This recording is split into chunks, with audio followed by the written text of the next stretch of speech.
After I got sloppy drunk, my best friend hauled me back to her house. In the middle of the night, I stumbled to the bathroom and, still half asleep, crawled into her brother's bed. When I opened my eyes the next morning, Ethan was half naked, facing me. I spotted a bite mark right next to his eighth of muscle. Geez, Ethan, does your dog have that kind of kink? He chuckled softly. A dog wouldn't know how to pick the perfect spot like you. Serena. A while earlier, Mom had been diagnosed with stomach cancer. The afternoon the college entrance exam ended, I bolted straight to the hospital. Ever since Dad got hooked on gambling, he stayed away for days. Our family was already so broke we couldn't keep the pot boiling. I had no choice and called Whitney. 10 minutes later, she and Ethan walked into the ward. Relax. My brother can cover your mom's surgery. I rushed up to Ethan and bowed like a broken marionette, thanking him over and over. He ruffled my hair. Everything's going to be fine. Well, Ethan, you see I'm also short on cash lately. Could you? Victor, Mom is that sick and you're still thinking about gambling? He glared at me. Her illness, how is that my fault? If they can't cure her, it's money down the drain. Just let her die. I lunged and slapped him, the flat of my hand leaving a pale print on his pitted cheek. You dare hit your old man? He raised his arm to swing at me. Ethan blocked it. Serena's true misfortune is having a father like you. Victor seemed cowed by Ethan. For a long moment he couldn't squeeze out a word. Ethan helped me onto a chair. I'll pay your mom's bills. No part-time jobs for you right now. Stay with Whitney. The first time I ever saw Ethan was at the freshman welcome party in 9th grade. He gave the speech as the top student. A couple of girls cornered me in the restroom, dumped cold water on me, slapped me. I walked out trembling, hair plastered to my face. The sun that day was blinding. I saw Ethan in a crisp school uniform. His fair skin and the bangs on his forehead looked gilded. A cramp knifed through my stomach. When I stepped out of the bathroom, my face was corpse gray. A warm palm supported my limp body. You okay? I turned. My hair brushed Ethan's chin, his warm chest rising and falling beside my ear. I took a step back. Thanks. I'm fine. He handed me tissues. Wipe your face. If you feel really lousy, I can walk you to the nurse. I shook my head and kept it low. I must look awful. Serena,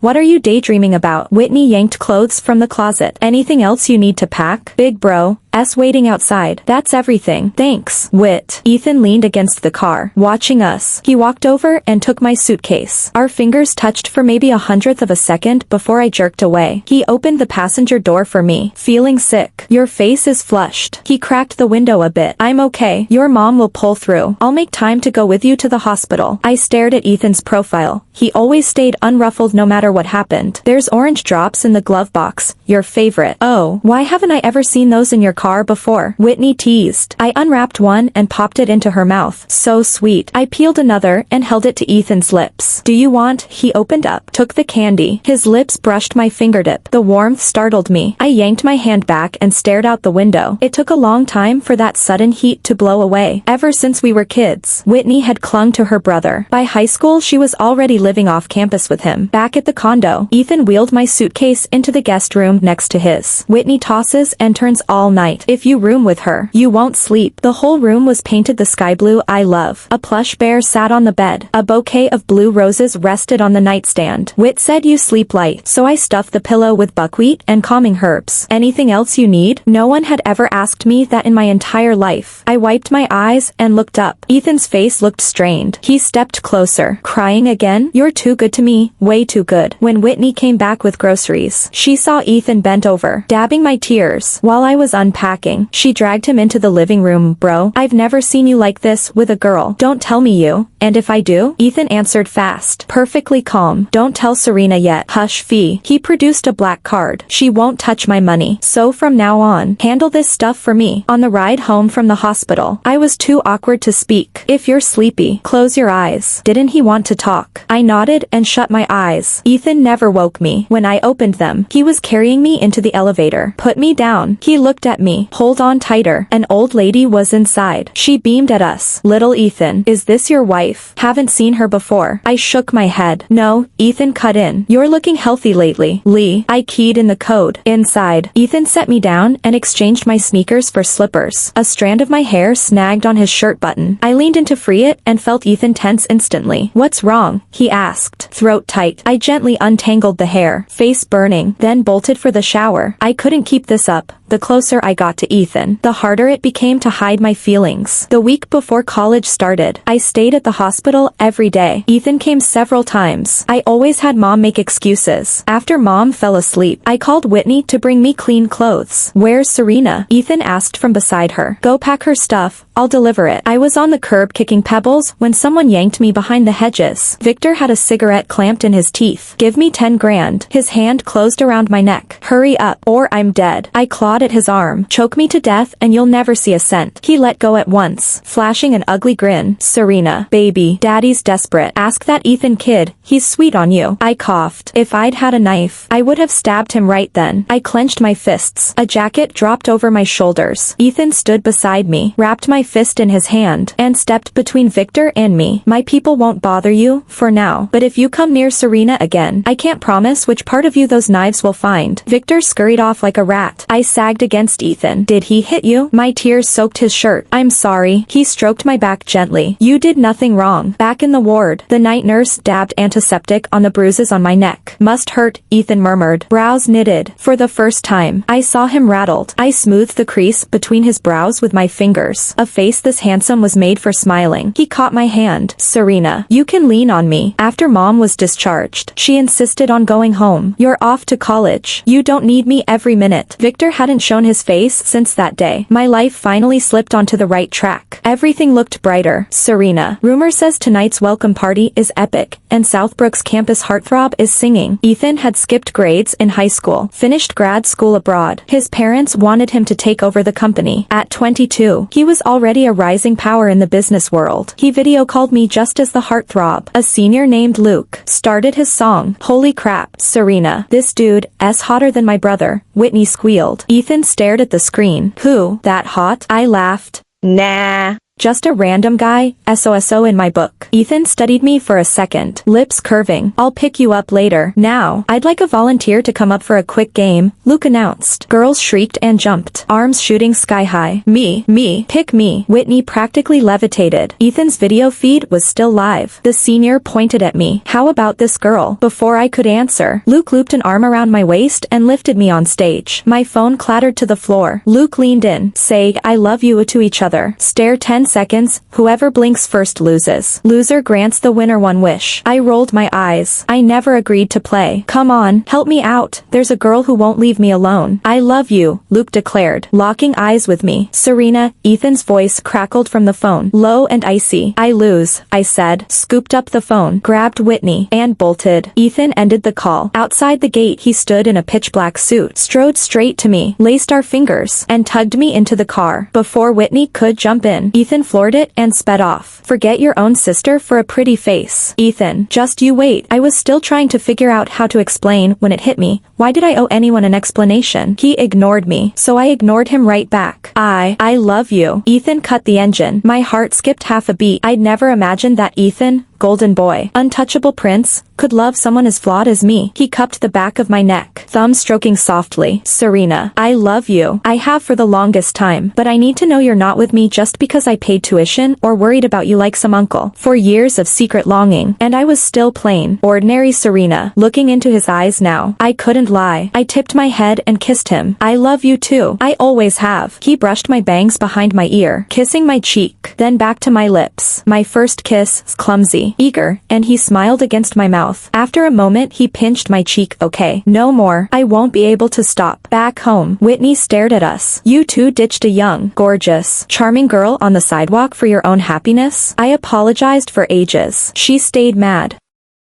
Ethan promised her the newest designer bag. Whitney lit up like Christmas. Next morning a package arrived, the same bag, plus a note. "You can stay a kid here, ask for gifts, do anything. My job is to love you forever and keep you that free." Tears blurred the page. Ethan's gifts, tangible and not, always push me to love myself, to become better. At school, Derek suddenly camped outside my classroom every day. "Hey, Jane, Jenny, Ginger, who are you looking for? You still haven't told me your real name. You lost the bet, remember? One wish. It was a game. Get over it." I turned to leave. He threw a tantrum. "Everybody look, this girl used me and now wants to dump me." As if. I slapped him. "My reputation smeared by your trash mouth. Why don't you flap to the moon?" The clip of me smacking Derek went viral all over Southbrook's forum. forum. They called me a fake White Lotus, secretly vicious, playing hard to get to hook Derek. Ignore those trolls, Serena. I'll get a buddy to nuke the thread, Ethan said. Ethan was tied up and didn't pick me up. Whitney had a project meeting. I checked the time. He should still be at the office. Hi, do you have an appointment with Mr.? The receptionist asked. I shook my head. I'm his little sister. This way, please. First time visiting. I'd queued forever for the strawberry shortcake he loves. Inside his office, another woman perched on the desk, laughing down at him. Looking for Mr.? I shook my head. The cake slipped and splattered across the marble. I muttered sorry and ran home. Shower. Bed early. Ethan curled around me from behind. Tired. You're turning in so soon. He kissed my neck. I turned. He met my lips. The woman's a client liaison. She helped on a deal. Not even a friend. I swear. So he knew I was upset. And I bought another strawberry shortcake. Want some? I nodded. I lay eating. He kissed me after every bite. Tastes sweeter this way. Wanna try? He took a bite, leaned in, waited for my kiss. Nope. Still mad. Come to the office tomorrow. She'll explain in person. Not necessary. We fooled around until 1. I finally fell asleep in his arms. Next evening he dropped me at school. The second I stepped out, Derek jogged over. Serena, is that your dad? Pretty young and hot. Ethan looked at me, bent, and kissed me hard. He turned to Derek. Any more questions? Go on. I'll pick you up at 6. You have a boyfriend. Derek waited until Ethan left. That wasn't obvious? Then what am I supposed to do about liking you? Derek, we've known each other a week. I'm not buying lifelong devotion. Grow up. I love my boyfriend. Leave me alone. Whitney came home with a border collie. Her professor said handlers must bond. A month later the dog still obeyed only Ethan the second he walked in. Rich people pheromones? She sighed. Once she learned we were together, Whitney practically moved out. Junior year arrived. Whitney dragged me to buy outgrown-up clothes. With your body and face, you should stun my brother into a fish gasp. She held up a lace teddy nightie. This, sneak it on after your shower. 3 years together and Ethan had never gone all the way. Was I too young? Not woman enough. That night he came home early. I showered, slipped into the set, and burrowed under the quilt. The collie waited at the door. Daddy's home. Say hi. Ethan found me asleep. I woke to cool air. He'd pulled the covers away. Eyes dark. You're wearing very little. I rolled on top of him. Do you like it? His hair fell loose, boyish, still damp on his forehead. I kissed the beauty mark near his eye. Should we? He pressed my hand flat on his abs. I fly out tomorrow. Early night, okay? I threw myself at him and got rejected. My brother's cardio looks fine. Maybe he's broken? Whitney muttered from the hall. Ethan's voice carried. Whitney, keep slandering me and stay gone. He cooked breakfast and lifted me onto the chair. Socks again? Really? I'm away this week. Whitney will keep you company. Alone? Plus partners. The project's big. I need to be there. I nodded. I'll wait. At the door he held me, kissing forever. Foreheads touching. He wiped the shine from my lip. Wait for me. Derek started dating the girl who used to chase him. He said he'd noticed how cute she was, how he'd gotten used to her trailing him, wanted to hear her sing, talk futures. I patted his head. Good boy, you've fallen. At 11 I called Ethan. A woman answered. He's showering. Can I take a message? No. Just ask him to call. Morning came. No callback. Breakfast knock. Assistant. Something up? Chloe stood with trays. We said breakfast together. Why did you? Seeing me, she froze. Who are you? Ethan appeared, towel drying hair, and slid an arm around me. Morning. Baby, missed you. He kissed my ear, my neck, my collarbone. Not in front of, this is Serena, my girlfriend. Chloe's bags hit the floor. Everything okay, Chloe? She shook her head and left fast. Ethan carried me to bed. Who starts seduction at dawn? I eyed his bare chest. Put those away. He laughed, pinning me. Assistant,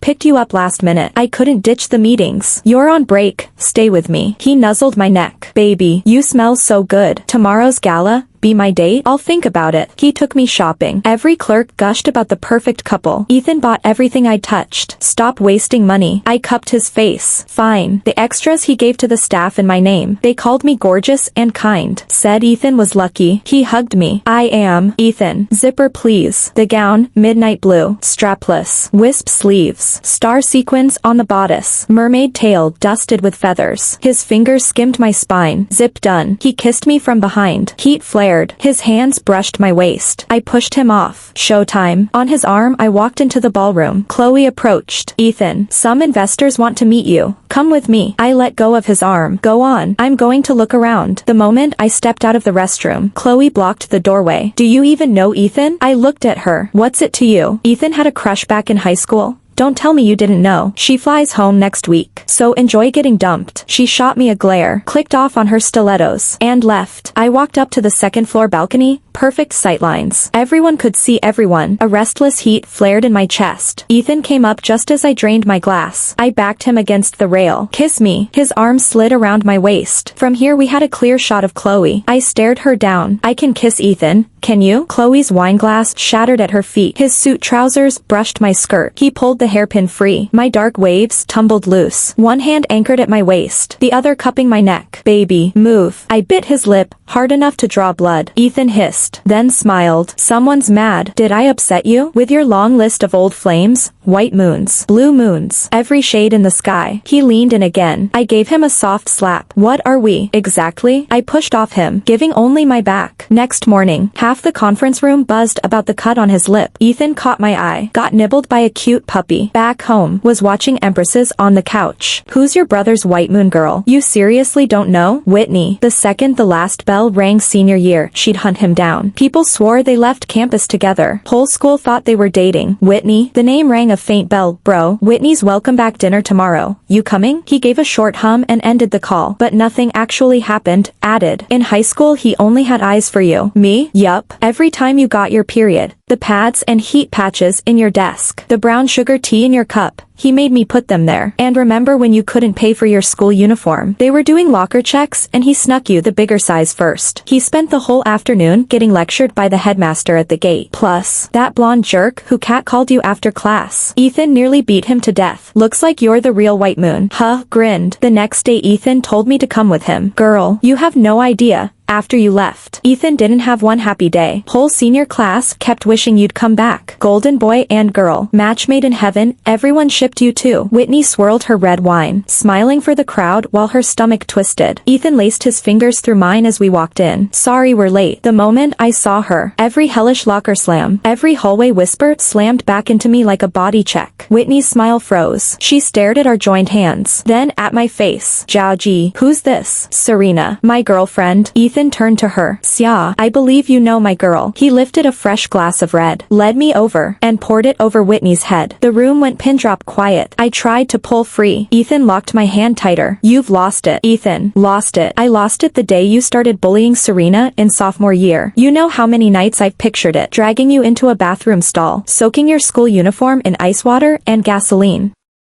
They hugged me tight. Thank you, Serena, for loving our Ethan so completely. That evening I felt off. I showered and fell into bed. When Ethan came in I was curled up, cheeks flushed, breathing fast. He pressed a palm to my forehead and flinched at the heat. Thermometer done. He said, you're burning up. Hospital. I shook my head. Just a cool cloth. Please. Propped against the headboard. I let him wipe my arms and wrists. My eyes watered. He sat beside me and curled my hand inside his cool one. I shivered. Could you? He hugged me to his chest. I listened to his heart and drifted off. Next morning Ethan was simmering porridge. I padded over in pajamas and hugged him from behind. His skin felt hot through the cotton. Colds are awful. I'm starving. He turned and tucked my bangs back. Porridge is almost done. If you still feel lousy, we're going to urgent care. His shirt smelled like cedar. I nuzzled it. He murmured, why do you turn into Velcro when you're sick? I rested my chin on his chest. Sickness makes people fragile. When my voice went tiny he always thought I was flirting. He kissed my forehead, scooped me up, and carried me to change. 2 years ago Penny had hooked up with a bar singer. She said the guy's voice melted her. He was cute, and he treated her like glass. Tonight she rang me sobbing. Serena, that bastard's been cheating for a year. They already have a baby. He only stayed with me to milk me for child support money. It was the first time I'd ever seen Penny cry over a man. Ethan and I walked into the bar just as the guy grabbed her, claiming he'd been drunk and woke up in the other woman's bed. I stepped in, slapped him, and shoved Penny behind me. Sounds like your brain and your dick share a switch. Cut both off if you can't control them. He went rage monster. Bottle raised. Ethan dropped him and dialed 911. They recovered every dollar. Penny stared at Derek. My treat for being blind. Enjoy the refund. Trash. Back home she pulled me toward the wine. I'm sleeping with her tonight. You, go rest. Penny collapsed against me. Ethan kissed my lips. I've decided, I'm circling the globe. At dawn she called her parents. Mom, Dad, where are you? Mind one extra backpack? Silence. Then click. 18 calls later her dad said, We're at the North Pole. Bring a parka. The night Penny left, Ethan pinned me to the couch. Finally alone, plodding long. Sterling, he squeezed my waist. From minute one, I swung over him, tilted his chin. Sterling, always ogling me, won't your wife mind? She insists we hurry. He hoisted me, mouth on mine, all the way to the bedroom. He pressed me down, guiding my fingers over shirt buttons, kissing every inch. I reached for the light. He trapped my hand. Leave it. I want to watch. My dress pooled on the floor. A shiver ran through me. He kissed my hip. Easy. I'll go slow. Tears glimmered at the corners of my eyes. Later, I noticed the bite mark beside his eighth of muscle. Was I that rough? It's still there. He grinned, kissing my cheek. Baby, that's a birthmark. At my shocked face he laughed. So obedient tonight. In the haze, I saw Ethan's flushed cheeks. At 4 a.m. he carried me to the shower. Steam fogged the mirror, but I still traced the claw marks down his back and the bruise blooming over my collarbone. We woke after 1 in the afternoon. My mom called. Serena, your father's dead. Beaten by the loan sharks. My mind went white. She sobbed on the line. Ethan dressed me. Back home Mom sat catatonic in a chair. Ethan hit the precinct. The ringleader got hard time. I never shed a tear through the funeral. In my head, Victor had always been cruelty, so I'd hated him. Desperate to escape, Mom refused to leave. Ethan hired live-in help. I stared out the window while he held me. Cry if you need. I don't want to. Slowly Victor's face blurred, along with every toxic memory. Ethan and I built a bright, ordinary happiness. No need to look back. Yesterday can stay in its drawer. Grasping the present is how we keep becoming whole. The year our child was born, Ethan had a wedding gown custom made. No guests. I slipped it on, flowers in my hands. Ethan took my hand, and we ran, into the sun, into freedom, into love. The end.